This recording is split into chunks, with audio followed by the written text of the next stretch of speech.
Well, when you start examining other temples around the world, you realize that these other temples have a lot in common.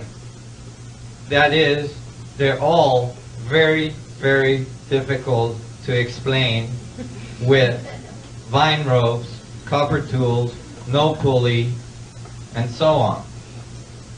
One Egyptologist, the director of the Giza Plateau, said, "There is not one grain of evidence of any advanced civilization ever having been in Egypt prior to the Egyptian." And I thought that was one of the most accurate statements I ever heard from an archaeologist. Because if you're looking for grains of evidence of sand, you will miss it. If you got your head in the sand, you will miss it. But if you look up from the sand and stop looking for grains of evidence, you will see millions of tons of rocks right in front of your eyes, giving you some pretty damn good evidence. The Grand Pyramid at Giza is made of 2,300,000 stones. 2,300,000 stones. It stands at 481 feet of altitude. Its base is 13 square acres. That is extremely large. When you take survey picture, satellite picture of the apex of the Grand Pyramid at Giza, it is 1/4 of an inch off the center of the base. That's 13 square acres. 13 acres square. 1/4 of an inch off center. That's after placing 2,300,000 stones that you have cut with copper tools.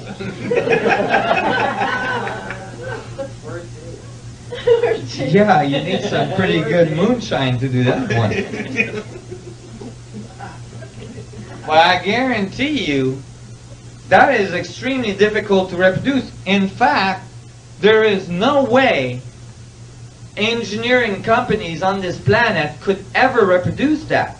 Even with all of our modern technology, if we give them billions and billions of dollars, they couldn't come up with anything like that.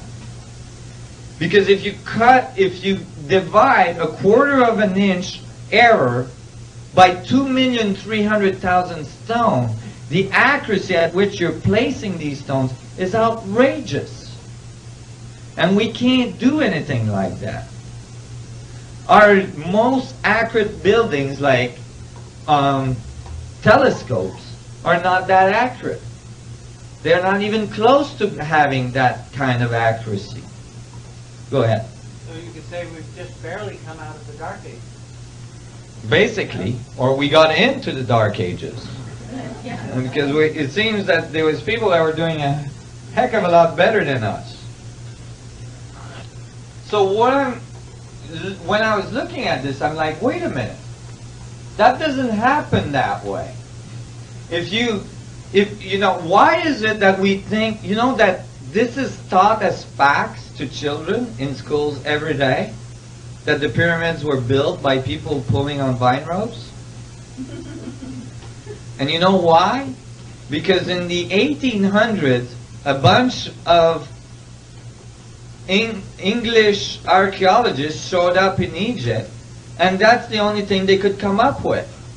And because they had PhDs and they were very respected archaeologists, since then, everybody is repeating the same thing. And somehow, a theory that's completely unproven became a fact. In fact, you will not get a PhD in archaeology if you say anything else about the pyramids. I guarantee you that. You cannot get a PhD in archaeology by saying the pyramids were built by Little Green Man. This is one of the problems with education. a whole bunch of people repeating what they've all been taught doesn't advance the field very rapidly. Because everybody is repeating the same thing, you're not going anywhere. So, you know, but these archaeologists never actually, you know, I know they're not mathematicians, but this is simple mathematics, okay? You take the number of stone, they tell you that the pyramids had to be built in 20 years, okay? So that the dynastic Egypt worked. And then you calculate how fast they had to put the stones in. At 7 days a week, 10 hours a day, 365 days a year, for 20 years, they had to place the stone every 2 minutes to finish the pyramid on time. With that level of accuracy. Never mind. But then the archaeologists say, no, those were farmers. They could only build the pyramids during the time of the flood of the Nile when they couldn't work in the fields. 3 months out of the year. See, when they had that 3 months vacation, hey, let's all go and build a huge pyramid. So they went out there and built pyramids 3 months out of the year. You redo your calculation, now they have to place a rock every 2 seconds to make it in 20 years. So that really doesn't work. Because it's not like you can take these huge rocks and average 2 tons, some of them up to 40 tons rock. Like in the King's Chamber, there's 100 slabs of 40-ton pink granite rock. Okay? These things at 135 feet of elevation in the pyramid. It's not like you go, hey Joe, catch this one. Hey Joe, catch this one. You know? And the other guy on the other end is like putting them in. You can't do that. And it doesn't matter if you got 100,000 people. You still can't do it. And you know, they tell you they did that by rolling the rocks on logs. Well, they might have not noticed, but these pyramids are in the middle of a desert. You need a lot of logs to move 2,300,000 stone. Where did the wood come from? When you ask them that, they say, oh, they imported it from Europe. I see. Was this like some catalog, you know, 1-800 ordering? Because, like, as far as I know, the Egyptian didn't, like, you know, easily navigated into Europe, cut millions of logs they would have needed, and brought them back. There's no evidence of that. So, but even more fundamental, I'll ask you, you know, even more fundamental. The fundamental axioms of archaeology is that you observe and decode the remains of a civilization to understand its morses and its you know, its activities and all this, right? Okay. There is over 1 million hieroglyph walls in Egypt. Thousands and thousands of hieroglyph walls in Egypt. In the temples, in the tombs, everywhere. They tell us how they made love, they tell us how they eat, they tell us how they went to the washroom, they tell us everything about their life. Everything. Not one of those walls mentioned building the pyramids. What? They forgot? You're talking about something that would have taken a huge effort. You'd think they would have put at least a little wall somewhere saying, oh, by the way, we built the pyramids. No. None of that. In fact, the archaeologists say not only that the pyramids built, that the Egyptians built the pyramids, but they say that they built them as tombs. Okay. What's the evidence? Zero. Zilch. Not one pyramid was ever found to host a mummy. Not one mummy was ever found in a pyramid. Not one. And I'm not just talking about Egypt. I'm talking about all around the world. And it's funny because you know how they do all these like historic, History Channel and all this stuff. They have all these nice documentary, and they show you where they found the pyramids and the tombs and all this, and Tutankhamun and all this, and then they splice and they cut directly into the pyramids. So you think the mummies were found in the pyramids, but in fact the mummies were found. Most of the king's mummies were found in the King's Valley, far from the pyramids. Some of the pyramids, they had to dynamite their way into the pyramid. They couldn't find an entrance. When they got inside the pyramid, there was the sarcophagus, the so-called sarcophagus in the middle. It had a slab. Some of them had slabs that were like 40 tons slabs sealing the sarcophagus. They would unseal it, pull the slab off, still no mummy. What was their conclusions? Grave robber. Those grave robbers, they were unbelievable.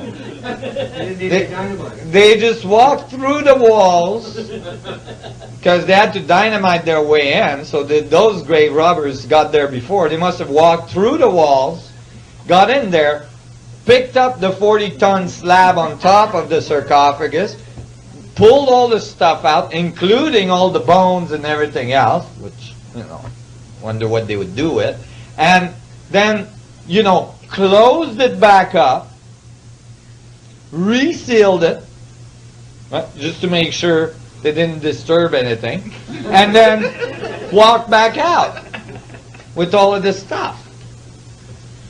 This doesn't make sense. Now, there's other things that don't make sense. There is nowhere on these pyramids that it says, I built this for my tomb, I was born then and I died then. You think if you build such a great monument, at least you put your name on it. There's no hieroglyphs inside the pyramid. And Lord knows that the Egyptians put hieroglyphs everywhere. So why didn't they not write inside the pyramids? So those are all huge contradiction to the concept that the Egyptian or the Mayans or the Incas or the Chinese or so on build their pyramids. That's all logical. Pyramids were not tombs. Pyramids were not built by Egyptians. No Egyptian text talks about the Egyptian building the pyramids. The texts do talk about monuments, enormous monuments being built. And who they say built them was the sun gods. The Mayans, the Incas, the Chinese, the Japanese, all cultures that have these buildings, none of them say we built it. All of them say the sun gods taught us how to build, how to talk, how to write, how to do all this stuff. This is an ancient symbol that was found on a granite pillar in Abydos, Egypt, in a temple called the Osirian Temple. Why is it that this object, this drawing, which is on the 100-ton pink pillar, in the middle of that temple is not in any picture books or history books anywhere or archaeological books anywhere. It took me 10 years of research to go through all the books that were written on the Osirian temple, from the first papers that were published from the archaeologists that found the temple to eventually, all the papers and the books that were written. None of them had this picture in it. The way I got this picture is that a friend of mine went out there and took it. Okay? Why is it that this picture is not in there? I'll tell you why. Because this graphic is not carved into the rock. It's not etched into the rock. This graphic is actually burnt, laser burnt, into the atomic structure of that pillar. Now when you think of ancient civilization 5,000 years ago, you don't expect them to be doing laser burn on, hard surfaces at high levels of accuracy. Okay? Archaeologists have a really hard time explaining these things. When they can explain something, usually the tendency is not to popularize it. So they leave it out. Some of these symbols that are in the Osirian temple, there's no writing in all of that temple. Not one piece of writing. All there is these things. There's a few of them. Some of them are chipped. Well, the laser burn is through the rock. So that actually, even if you chip it, it still appears on the rock. We have no current technology to reproduce this. That's why you don't find this in history books. The other thing is that the Osirian temple is 50 feet below all the other temples at Abydos. The archaeologists tried to say, oh, the Egyptian dug 50 feet and then started building. Well, the Egyptian never did that to any other building. And actually, when the geologists went there, they went, no, that's not the case.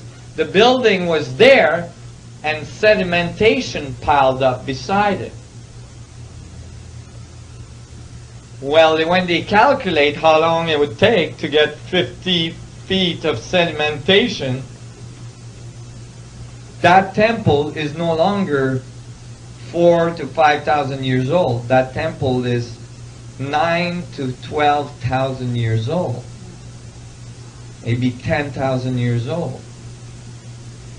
That's why archaeologists really don't like that temple. In fact, they very rarely discuss it. The Sphinx. Most people think that the Sphinx is built. The Sphinx is not built. The Sphinx was carved. The Sphinx was carved right out of the enclosure of the Giza Plateau. Now, when you look at the paws of the Sphinx, you might notice that there's like brick-like structures on it, so it looks like it's built. Those are repairs that were done later in history. But the Sphinx was carved, and actually there's evidence that the head of the Sphinx was recarved. It used to be a lion's head, but it was recarved into a pharaoh's head by one of the pharaohs. However, there is erosion patterns on the Sphinx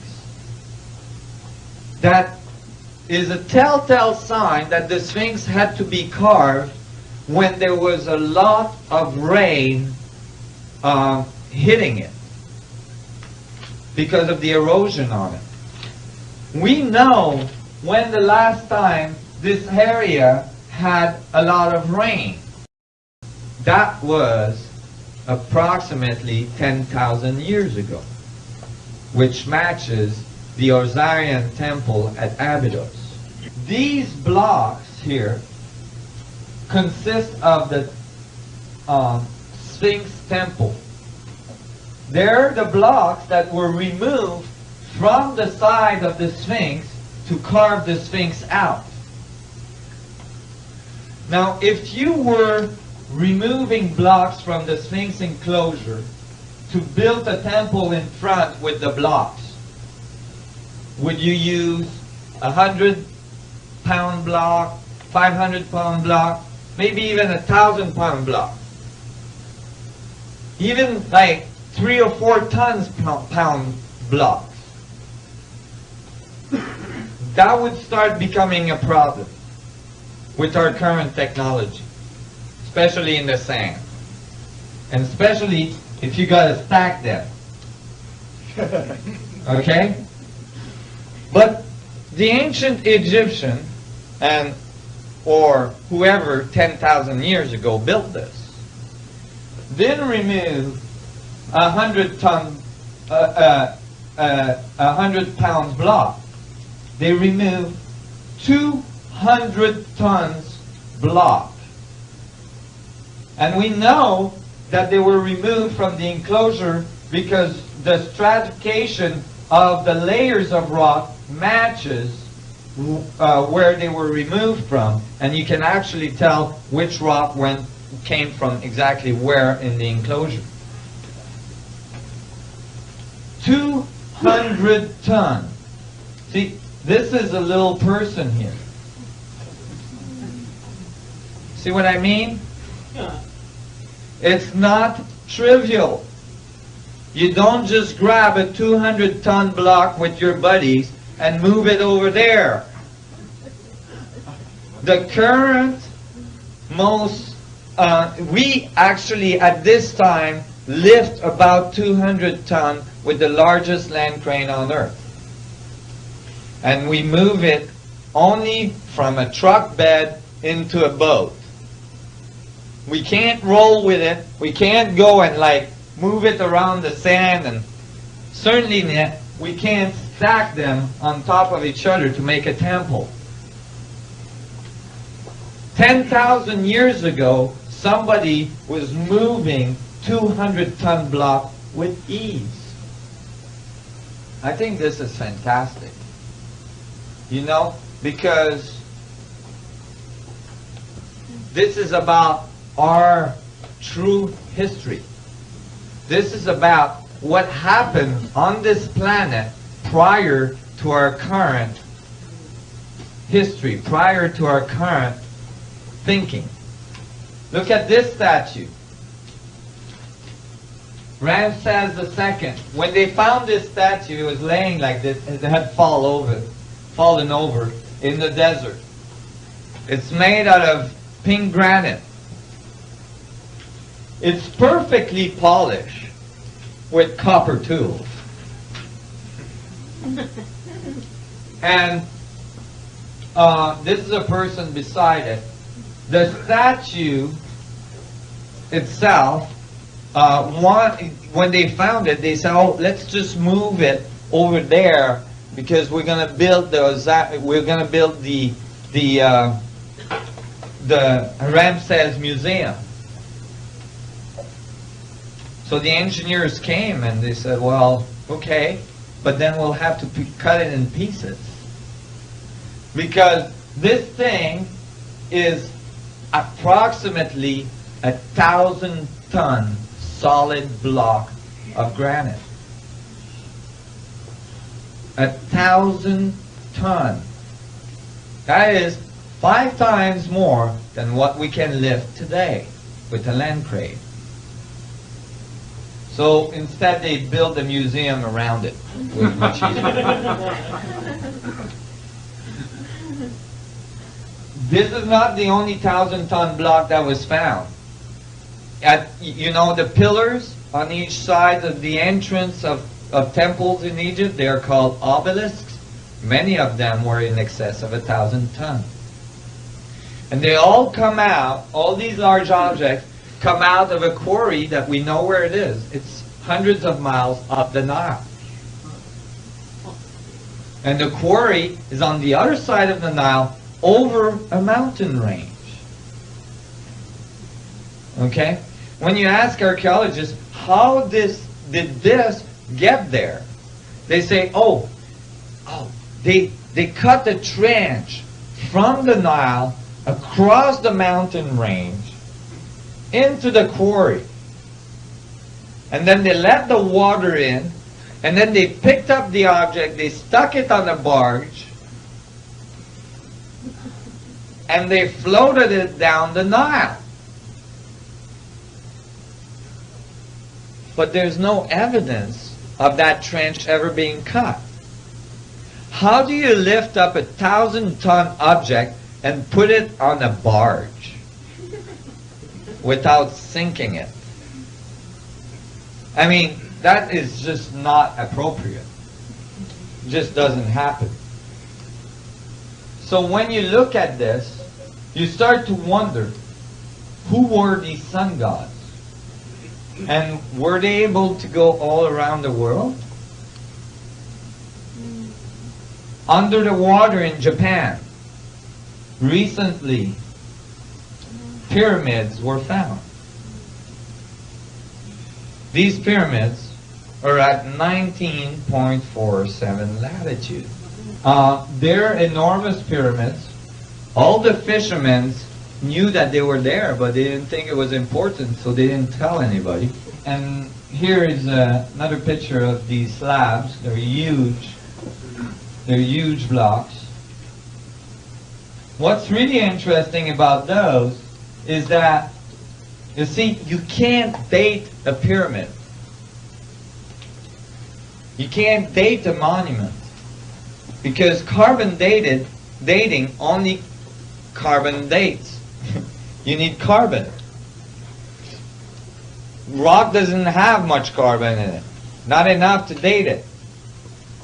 It has silica, and it has, a certain rate of decay and all this. You can date how old is the rock, but that won't tell you when it was cut and assembled into a pyramid. Okay? So actually, archaeologists don't date the monuments. They just find the bones of this poor fellow beside it, or they find a fireplace beside it or something, and then they carbon date that. And they say, oh, it's this dude that built this thing. You see? But when the pyramid goes under the water, now coral growth starts to happen shortly after. And that's carbon datable. So now you can tell at least when the pyramid went under the water. Well, when they carbon dated these pyramids, they went under the water at least 10,000 years ago. The meltdown of the last ice age, when the water rose and covered the earth. There is over 500 flood stories in ancient civilization all around the world, talking about an advanced civilization that was there prior, the sun gods, and the flooding that occurred that destroyed most of that civilization. Here we might be seeing some of the vestiges of that civilization. But anyway, these pyramids were found in Egypt. And these ones are datable to 10,000 years. Check out this picture. This was taken during the Second World War by an American pilot that was lost over China. And he saw this pyramid, and he took a picture, and he brought it back home. He survived the whole thing and brought the picture back home. And everybody, a few years ago when I would present that, people would say, oh, well, that one is iffy, this could be a hoax. Well, okay, Nobody believed them, except that the Chinese government in the last few years have released these pictures. There's hundreds of pyramids in China. And the Chinese government actually got the farmers to farm on top of the pyramids so that they wouldn't be so apparent by satellite. And the reason why, so here's the poor farmer that got the job. The reason why they were doing that is because they didn't want the Western world to know about these pyramids. Why? Because the legends that comes with these pyramids is that the sun gods built them, and that the sun gods were blue-eyed, blonde-haired people. As far as the Chinese government looked at this, blonde-haired, blue-eyed people had to be Europeans. And the last thing they wanted was European people being responsible for some of the most ancient knowledge of the Chinese tradition. So they didn't want those pyramids to be known by the West. They did find the mummies of these blonde-haired, blue-eyed people in the high desert of China. Over 500 mummies were found. All very tall, absolutely not Asian people.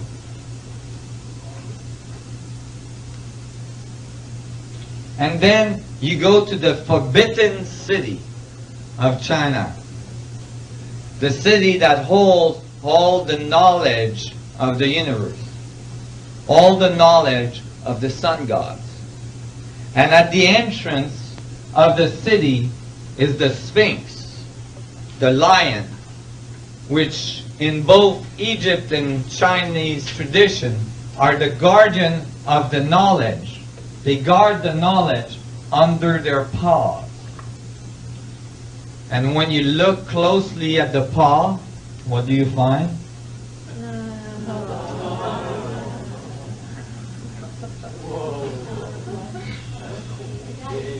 A spherical intersecting pattern of the flower of life, which generates 64 tetrahedron grid.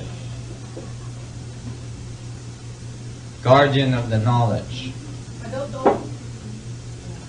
Fairly old, but this section of China was largely rebuilt and fairly recent, But it's all coming from very ancient tradition that's passed on orally throughout the ages.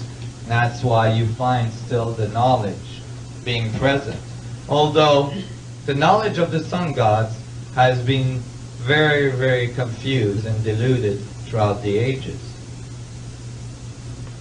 So, do we have evidence of the sun gods? We do. These are skulls that are found in temples in South America. This is in the Peruvian Museum. I call it conehead. When the archaeologists found this, they said, oh, this is the result of skull deformation. You know how the ancient tradition, they would bend their head to deform them? Now, they did do that. This is the bust of Nefertiti, for instance. Tutankhamun did have a deformed head. There's many skulls like that. But when you read the ancient texts and they say, they talk about deforming their head, they say that they did that to imitate the sun god, to become sun gods themselves. Now, if you deform your head, right, today, it doesn't matter how much you deform it. you will never be able to exceed the volume capacity of your skull. Your head might look really weird, but the volume inside will be exactly the same. In these cases, the volume of these skulls, the inside volume of these skulls, are over twice the natural volume of the human skull. The normal volume of a human skull. These are not the result of skull deformation. You cannot do that by deforming your skull. The other thing that's interesting is that the hole at the bottom of the skull here, where the atlas goes in, the spine, tells you how big the person was, right? Because you can figure it out from the size of the spine. These people had to be between 12 and 15 feet tall. There was giants on the earth. Many ancient texts talks about the sun gods as being giants. These are very, very big people. And the fact that there's multiple of these skulls found in temples all around South America tells you that it's not the result of some deformation. These skulls were found in South America and Mexico. Here is some of the Mexican skulls. The early ones were South American skulls. This one actually has a larger volume than the cone head. And this one is the largest volume ever found. Mexico. And the facial features are missing, but the skull is intact, and it's enormous. That's the eye sockets, so you can imagine how large that forehead was. And here is each lobe, each hemisphere of the skull, of the brain, seem to have developed independently in this case, and making it enormous. Go ahead. On the prior slide, am I correct in saying that the orbits of the eyes are a good deal larger than normal? Oh yeah, much larger than normal. This person had huge eyes. And there's all sorts of features on these skulls that are not normal. For instance, in these cases, many of the facial features in the jaws don't belong to an Homo sapien. They're a mix between various species that are not supposed to be mixed together.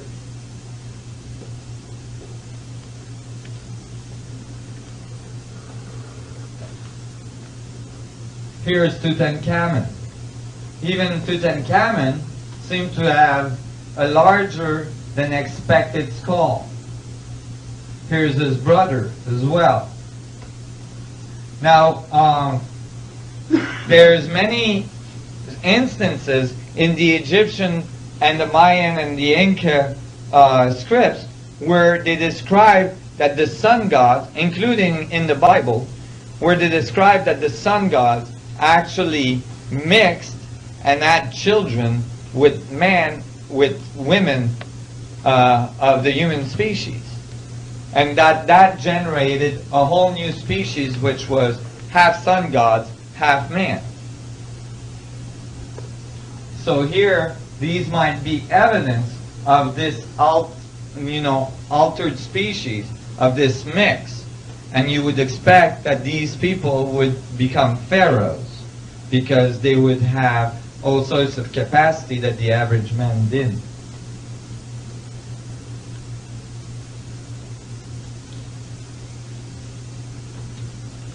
So here, we're starting to see a whole new picture of the history of human beings. And mingled in that picture is the information that these sun gods tried to give to man.